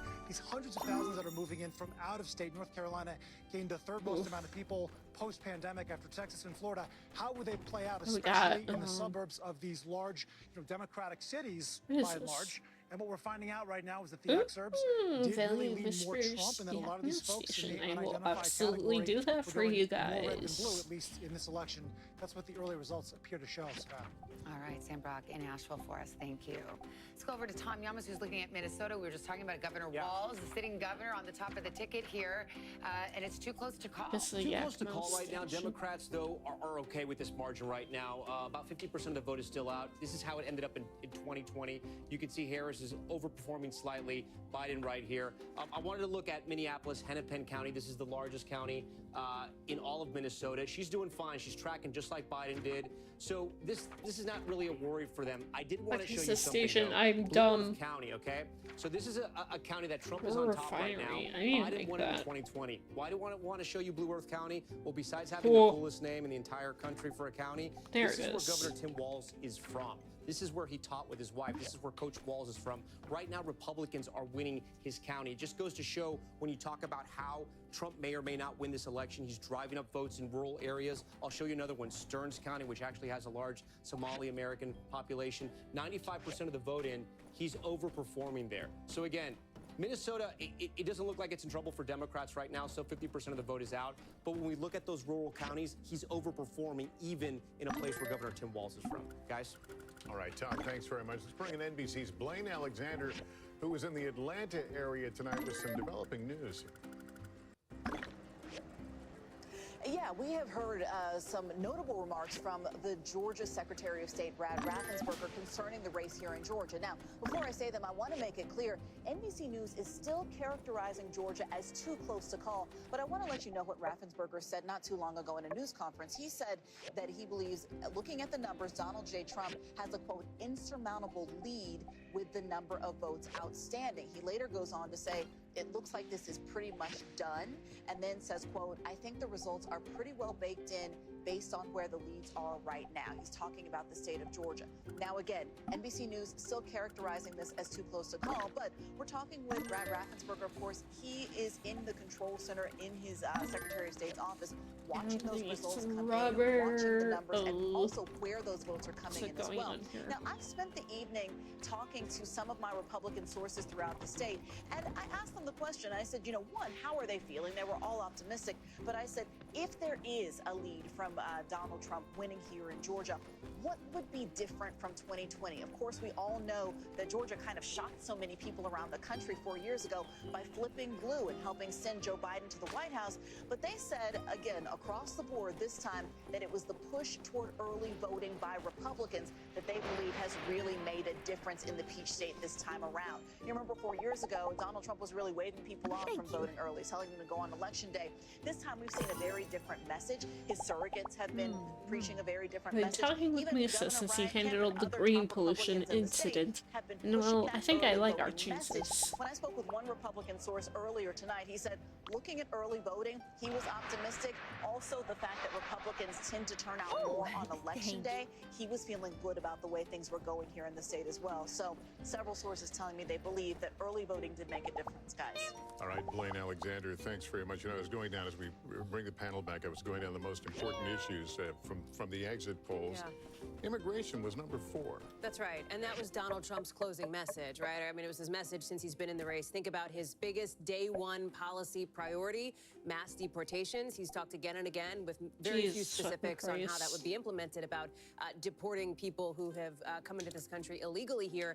It's always been a big issue for him, dating back something like 8 years now, 4th on the exit poll list. But look what was up there at number 2, the economy. And remember, just because a candidate were to win on the top issue, which this year, based on the exit polls now, is state of democracy, doesn't mean they're going to win overall. And state of democracy is complicated as the top issue because Republicans and Democrats see it different ways. Yeah, both sides think there's a threat to democracy for different reasons. Can we go over to Tom Yamas? He's been pacing over there by the Georgia map. Because it's interesting. I mean, we have the Secretary of State, Brad Raffensperger, a Republican, but who has certainly shown his independence, saying that Trump has an insurmountable lead. I believe you and Chuck have said there's still some vote out there. It's not over yet. What do you see? I'm going to give you point counterpoint. First off, let's see where that remaining vote is so far. Again, the giant bubbles, that's where the vote still needs to be counted. It's all over the Atlanta metro region. This is where Democrats are going to run up the score. This is where their base is, where they've been able to expand.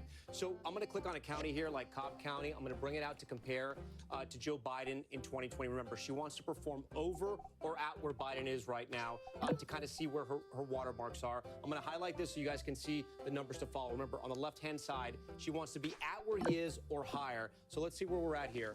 Fulton County, 71-72, slightly under. We move over to Gwinnett, a little bit under, you know. 73, she's overperforming in Rockdale County. We'll come to DeKalb here. A little bit under. We come over to Douglas County. She's overperforming. But here's the flip side of all this. Let's throw a dart to the east side of Georgia. Any county, I'm going to pick a random county. Look how Trump's overperforming. 68% to 71. Again, I'm going to just touch random counties here. 65, 69. These aren't big counties, but any county I touch, he's going, except for that one. Any other county up. Well, actually, no, he flipped it. Actually, this is. Bring Gus is all gone. Well, easy come, easy go, as to say. I think we could co-opt it, turn it into a Sandrock tradition. Well, I see it. Only the true Sandrockers would subject themselves to such foulness. Which is to say, one would have to truly love Sandrock to tolerate the green gas.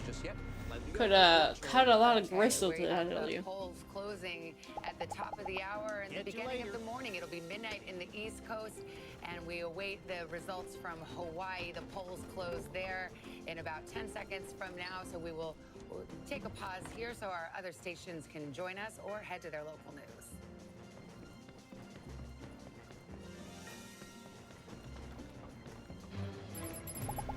And as we hit the midnight hour here in the East, the NBC News now making a projection in the state of Hawaii that Cooper handled this whole green incident remarkably well. Usually anything new or brightly colored put him immediately into a fight or fight mode, which was both, and he was fine. Breakthrough. Electoral votes. All right, we've got quite a few battlegrounds still pending tonight. Pennsylvania, the biggest prize, 84% of the vote in.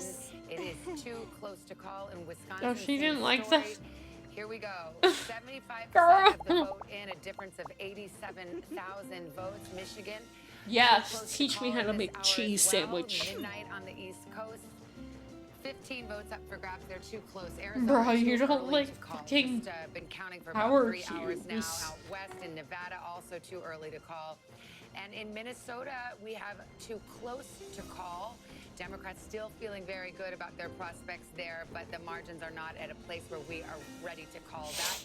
Georgia, too close to call at this hour, too. We just discussed that. So that might be a ray of light for Kamala Harris, or perhaps a narrowing of her path to victory. We should mention, Tom, we have called North Carolina. That was the first battleground to call, and it stays in the red column for Donald Trump. Yeah, and I want to go through Pennsylvania now because we're starting to get more vote in Pennsylvania, and I want to focus on the east side of Pennsylvania here. This is 2024 right now. Look, a lot of vote is still out. It's fucking Hugo's birthday. You can see how much of this section was blue in 2020. Again, Biden won these counties. Now this is 2024. He's flipping counties like Monroe. Again, it's about a 200 vote difference there, so we can't really put too much in that. But he's ahead. Northampton County, remember, this is the one that has picked the president, or at least picked the winner of Pennsylvania, going back to the Kennedy years. This is Easton. This is a fast-growing area, suburbs. It used to be the people that used to work at Bethlehem Steel. It's now changing. Again, fast-growing suburbs in south-central Pennsylvania. 52%, he's on top. Again, a reminder here, this is a county that Biden won in 2020. And this is new right now. This is Bucks County. 56% in. Still a lot of the vote is out. There's only about a 400 vote difference there. We're still waiting on 183,000 votes, so Republicans can't really draw too much out of this.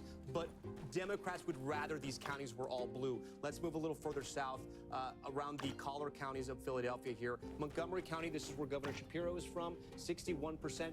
Performing slightly under Joe Biden, but not too bad. Chester County, 58 to 54. That's a bigger gap there. Again, remember, Joe Biden wins Pennsylvania because he does better than Hillary Clinton in those suburbs around Philadelphia. And let's take a look at Philadelphia right now.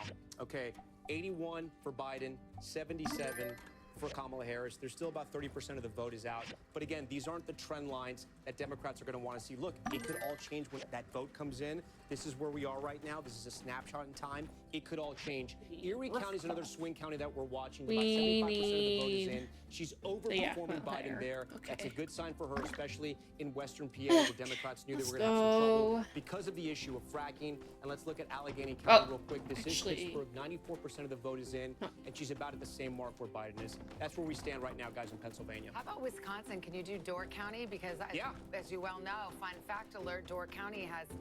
Do you like the fun fact alert? It's picked the president for the last 6 elections. Yeah, so right now, if that's what you're betting on, Door County is blue.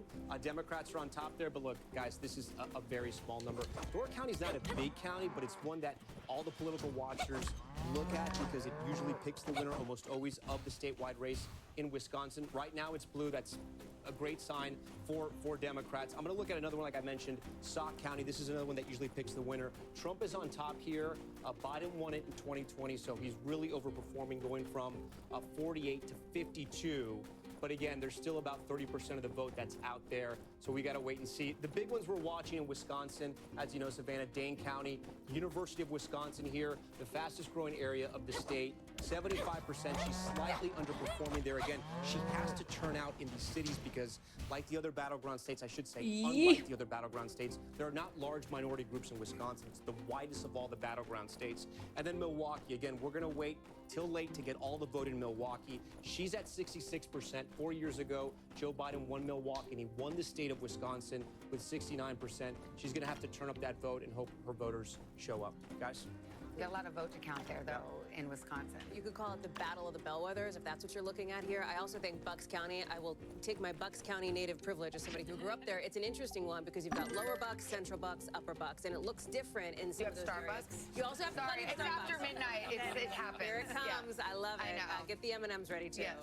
But it looks different than like Montgomery County, Delaware County demographically here, and I was in touch with a good Republican source there who thinks that Donald Trump is going to do better, and we're starting to see it in some of these numbers in Bucks than he did in 2020. That said, remember, this was a +4 county for Joe Biden back in 2020. It is represented by a Republican in Congress, so it's one of these places very, very swingy and a place that a lot of folks are watching, and I see you nodding your head, Jen. Yeah, well, I did not grow up in Bucks County, but I've spent a lot of time thinking about Bucks County over the course of many years in politics. You know, looking at county, as Tom was going through it, one of the things that we're seeing over and over again is that she's underperforming where Biden was in 2020. It doesn't mean that's where Biden would have performed, where he's still the nominee, but it does, and that's not just in Pennsylvania, where you're seeing it in Wisconsin, you're seeing it in other places. One of the things as we've watched this results that I've been thinking about that Democrats will have to think about, depending on what happens here, is there's been a realignment of states Democrats focus on. And, you know, Georgia and North Carolina are in many ways like baby blue. And I mean that because they've only been blue for one cycle, right? So they've done that because of organizing on the ground, but they're not reliably blue. And the problem is Ohio and Florida are gone for Well, in the Democrats. case of North Carolina, it was baby blue in 2008 and not since. It hasn't been since, so that's, I don't know what color it is. It's lavender.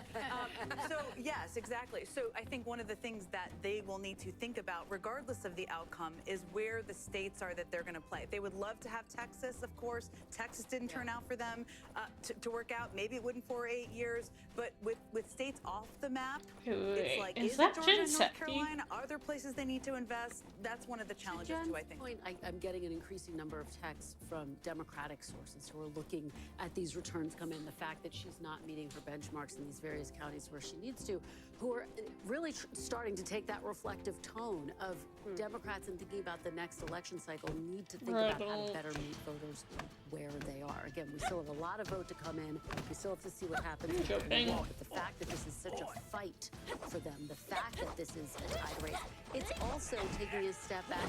Voters saying so far, at least, they like Trump. Well, it's so interesting, too, because I remember in our earlier days in politics after Republicans lost to Barack Obama, there was the famous autopsy commissioned by the head of the RNC that said and gave some tough love to Republicans saying, listen, this country is changing demographically.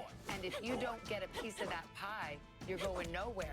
Well, how interesting that we actually are seeing tonight Donald Trump getting more of the Latino vote. We'll see if he, got a better share of the black vote. I don't think we've seen that in the exit polls yet, but you're starting to see that. Yeah, that is true. And I also, though, will say it wasn't a policy campaign, right? There weren't policy proposals that were dueling. To me, it seems much more cultural, what you're seeing. Well, isn't that the note for Democrats? That is a harder thing to grapple with. That's my point. It takes a lot of deep soul searching. We don't know what the outcome is going to be, but if you look again to the breakdown, college versus non-college educated, rural versus urban, those are big cultural issues that are beyond whether somebody has an 81-page economic plan or whatever their other plan is. And that's a different conversation. I disagree with you a little bit, Jen, on that. Right, that's I do think level of disagreement. Go ahead. I do think there was policy, but it was more around the record. So, I mean, Donald Trump was running as the incumbent president without being the incumbent president. He was running on his record primarily prior to COVID and reminding people whether it was on the immigration, the economy. I mean, I remember when I was on the 2020 campaign prior to the pandemic, I think we were down for a Democrat debate in Atlanta, and an African-American gentleman came up to me and looked around and said, I like your guy because everybody's got work and our paychecks are going up. Now, COVID scrambled everything, but I think a lot of people, especially in those communities that are moving over, they're doing it based off of, well, I remember whether it was the border was secure, the economy was better, prices were lower under Donald None Trump. of that was true. So it was an incumbent campaign without being the incumbent. With the benefit of 4 years of people doing that's right. right. It's a bit of a revision. We don't have to argue about this now. will. But it's a bit of a revisionist. It is a revisionist. So to me, that still is a messaging cultural thing and not actually a policy debate.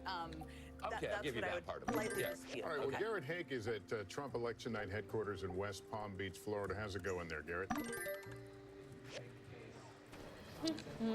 Lester, there is sort of a barely contained sense that the party is really going to get started here at any moment at this Trump election headquarters. Every time a new result is announced on screen behind me, there are huge cheers from a crowd that has been filing in here, drinking beer, wine, and cocktails for some time now and is ready to celebrate. And I'll just say, anecdotally, it is a younger crowd. It is a younger crowd than other election nights I've covered, other Republican events that I've covered.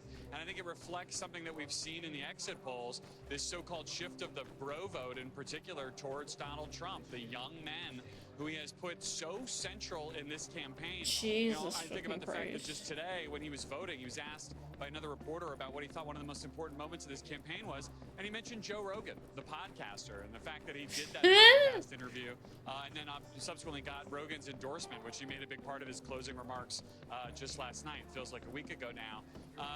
Trump is talking to a different segment of America and has created a different electorate for Republicans than has existed in any other Republican race that I've covered. It's reflected in this room. I think we're seeing it reflected in the states he's putting together, just as you guys were just discussing about kind of what states are in play, what the map is going to look like now, and potentially for cycles in the future. All right, Garrett, thank you. I want to go over to Peter Alexander, your counterpart over at Kamala Harris headquarters in Washington, D.C. So what is the mood there?